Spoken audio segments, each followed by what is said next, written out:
And joining us now is Tracy Deitmeyer, Keystone AEA speech language pathologist. Tracy, thanks for joining us here today. Absolutely. And Tracy, we've been talking about staff with Iowa's area education agencies about their work with children and families, and one of the most utilized from the AEA is speech services.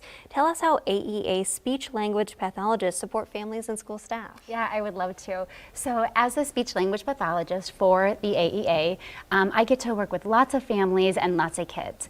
And sometimes that looks like working in homes, or it might look like working in the schools. But most importantly, we really want to make sure that we're providing those services that those students need. And so sometimes I'm working directly with the students, and sometimes I'm working with caregivers and or teachers to make sure that we're providing those right strategies for the kiddos so they are able to provide, or so they're able to develop those speech and language skills all day, every day. Really important of all aspects. And what are some of the ways caregivers can help their child increase their language skills? Yeah, this is such a great question.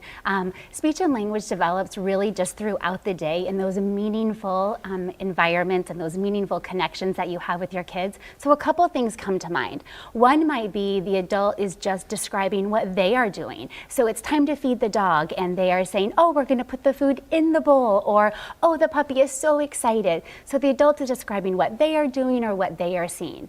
Another technique might be to use or to describe what the child is doing. So they're playing on the floor, they're at centers, or they're at their home, and you are saying, oh, the dinosaur is jumping high, or the car is going fast. And so really utilizing more the describing and using more the vocabulary of what they could be using and saying, it really decreases our want to maybe ask too many questions or put too much pressure on the kiddos. Just kind of take the pressure off and keep it simple. Absolutely, and fun. And is there anything else caregivers can do? Yeah, really reading to your child is so important. It builds vocabulary, but most importantly, it's that connection that you're making while you're reading, and it really is developing that love for both learning and reading. Absolutely, so important for a kid. Absolutely. All right, Tracy, thanks for joining us here today. Yeah, thank you.